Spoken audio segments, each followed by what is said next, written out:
नमस्कार मित्रों। नंदीग्राम में ममता बनर्जी को चोट लगी, दुर्घटना हुई या उन पर हमला हुआ, इस बात पर हम नहीं जाते। यह जांच एजेंसियों पर छोड़ देते हैं, यह नंदीग्राम की जनता पर छोड़ते हैं और यह पश्चिम बंगाल की जनता पर छोड़ते हैं। हम बात करते हैं खेला होवे की कि ममता बनर्जी ने नंदीग्राम में खेल तो कर ही दिया, खेला तो हो ही गया। अब यह खेला का परसेंटेज क्या है, ये 2 मई को पता चलेगा जब पश्चिम बंगाल चुनाव का परिणाम सामने आएगा। अब समझिए कि खेला कैसे हुआ, क्या क्या हुआ और क्या हो सकता है। खेला इस तरह हुआ कि लगातार 36 घंटे हेडलाइंस में दीदी यानी ममता बनर्जी बनी रही, लगातार 36 घंटे। अगर टेलीविजन चैनलों पर 5 हेडलाइंस चलते हैं तो 3 हेडलाइंस दीदी और नंदीग्राम से जुड़ा हुआ था। यह अपने आप में बड़ी बात है। मैंने आपसे पहले ही कहा कि दीदी पर हमला हुआ, दीदी को धक्का दिया गया या दीदी की कार किसी पोल से टकराकर दुर्घटनाग्रस्त हुई, इस पे हम नहीं जाते। हम तो खेला होवे की बात कर रहे हैं कि दीदी ने कैसे खेल कर दिया। लगातार 36 घंटे हेडलाइन में बने रहना छोटी बात नहीं होती। और दीदी ने कहा है कि अब वह व्हील चेयर पर प्रचार करेंगे, यानी कुर्सी पे बैठेंगे, 2 लोग गुड़काएंगे, चलाएंगे और उनको स्टेज पर ले जाएंगे। अब आप समझिएगा कि इसके मायने क्या होते हैं। बात इसकी की जाए कि इसका असर क्या हुआ। बाकी बातें आपको चैनल वाले बता रहे हैं, बताएंगे। हम बात यह कर रहे हैं कि इस जो खेला हुआ, जो दीदी ने खेला किया, इस खेला का असर क्या होगा पश्चिम बंगाल के चुनाव पर, इसको समझिए। সবাইকে বিশেষ করে আমার যারা কর্মী ভাই বোনেরা আছেন এবং সাধারণ মানুষ আছেন, এটা ঠিক যে কালকে খুব জোর আমার লেগেছিল এবং আমার হাত পায়ে চোট আছে, বোন ইনজুরি আছে, লিগামেন্টে আছে, আর কালকে আমার মাথা এবং চেস্টে খুব পেনও হয়েছে। এত বড় একটা চোট লাগার পরে আমার গাড়ি বনেটের উপরে আমি দাঁড়িয়ে নমস্কার করছিলাম। ন্যাচারালি তখন এমন জোরে চাপ আসে যে তাতে আমার পুরো গাড়িটা চেপে যায় আমার পায়ের মধ্যে। এই অবস্থায় আমার কাছে যা ওষুধ টষুধ ছিল সেগুলো খেয়ে সঙ্গে সঙ্গে আমরা কলকাতার দিকে রওনা হই এবং তারপর থেকে ডাক্তারদের চিকিৎসাধীন আমি আছি। আমি অনুরোধ করবো আমার সকলের কাছে যে সকলে শান্ত থাকুন, সংযত থাকুন, ভালো থাকুন, আর এমন কিছু করবেন না যাতে মানুষের কোনো অসুবিধা হয়। আমি আশা করি 2-3 দিনের মধ্যে আমি আবার নিজের ফিল্ডে ফিরে যেতে পারবো। তবে হয়তো পায়ের প্রবলেম থাকবে, কিন্তু আমি ম্যানেজ করে নেব। আমার মিটিং আমি কিছুই নষ্ট করব না, বাট হয়তো আমাকে কিছুদিন হুইল চেয়ারে করতে হবে, সেটা আপনাদের সহযোগিতা চাইব। और इस खेला का ही असर है कि आज स्मृति ईरानी ने नंदीग्राम में क्या कहा, सुना आपने? नहीं सुना। बोले नंदीग्राम जय श्री राम। राम राज्य की कल्पना जो न्याय की है, इस गौरव के साथ कि राम राज की कल्पना जो महिला सम्मान की है,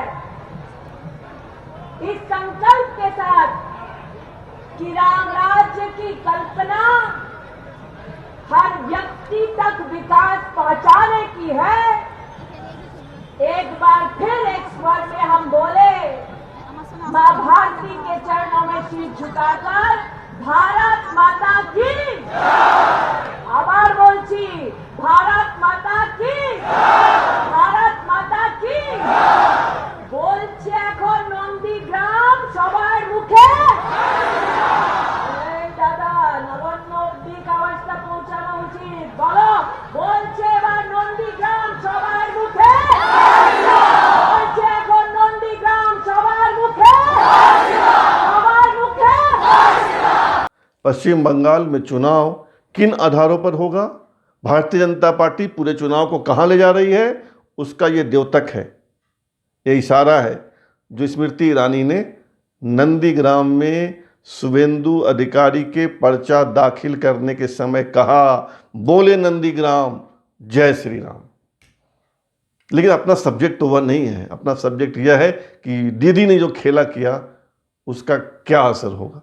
पहला असर तो यही हुआ कि जो बीजेपी कल तक ऑफेंसिव थी, आक्रामक थी, वो डिफेंसिव हो गई, रक्षात्मक हो गई।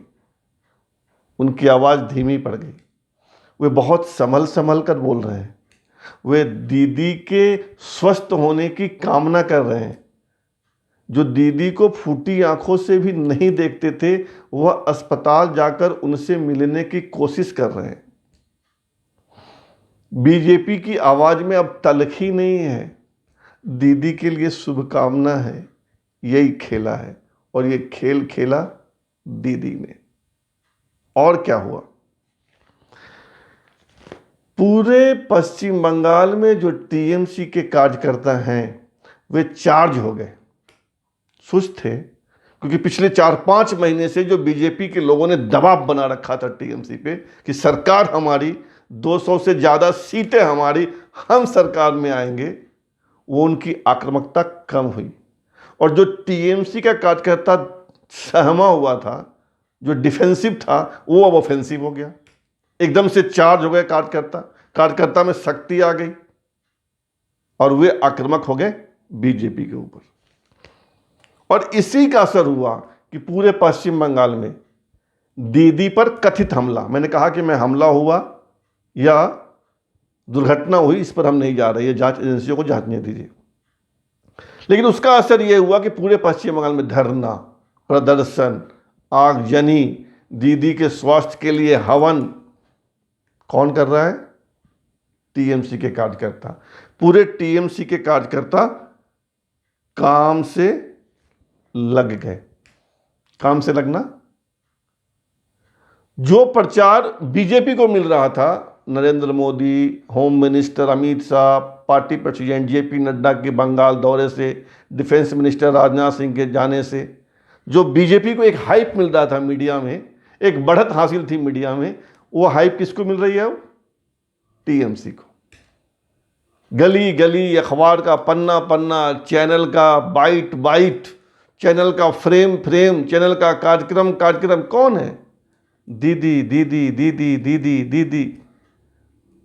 एकदम से टीएमसी में नई ताकत आ गई, नया जोश आ गया। और आगे क्या होगा? दीदी अमूमन सफ़ेद साड़ी पहनती हैं, पैरों में हवाई चप्पल होता है और अब पैरों में प्लास्टर है। व्हील चेयर पर बैठ के मंच पर जाएंगी, चुनावी सभा के मंच पर जाएंगी, व्हील चेयर पर बैठ के भाषण देंगी। देश की जनता वैसे ही भावुक है, दिल ज़्यादा लगाती है, दिमाग कम लगाती है। तो सहानुभूति की लहर चलेगी। लहर नहीं भी चली तो कुछ तो चलेगा, 1% 2% का फायदा तो होगा। अब समझिए कि दीदी ने खेला क्या किया। दीदी ने बहुत बड़ा खेला कर दिया। खेला होवे कार्यकर्ता चार्ज, मीडिया में हाइप, सहानुभूति की हवा, गली गली टीएमसी, जो बीजेपी ऑफेंसिव थी वो डिफेंसिव हो गई। इसी को तो खेला कहते हैं। और मैंने देखा आज कई साइट्स पे कि कह रहे हैं कि जब जब दीदी पे हमला हुआ है, दीदी बहुत ताकत से भरी है। उनको राइटर्स बिल्डिंग से उठाकर फेंक दिया गया था। उनको सिंगुरवन के साथ क्या हुआ, नंदीग्राम में क्या हुआ, उन पे जब जब हमला हुआ वो तेज़ी से बाउंस बैक किए हैं, ताकत के साथ आगे आई हैं। लेकिन यह भी कहा जा रहा है कि जब जब उन पे हमला हुआ वो विपक्ष में थी तो उनको बाउंस बैक करने में मदद मिली। इस बार वे सत्ता में हैं तो हो सकता है कि उतना फ़ायदा नहीं हो सकता है कि सहानुभूति की लहर ना चले, लेकिन कुछ तो होगा, कहीं ना कहीं कुछ ना कुछ तो होगा। यही एक खेला हो गए और दीदी ने खेला कर दिया। मानो की बात में इतना ही। फिर मिलेंगे नए मुद्दे के साथ। तब तक जय हिंद।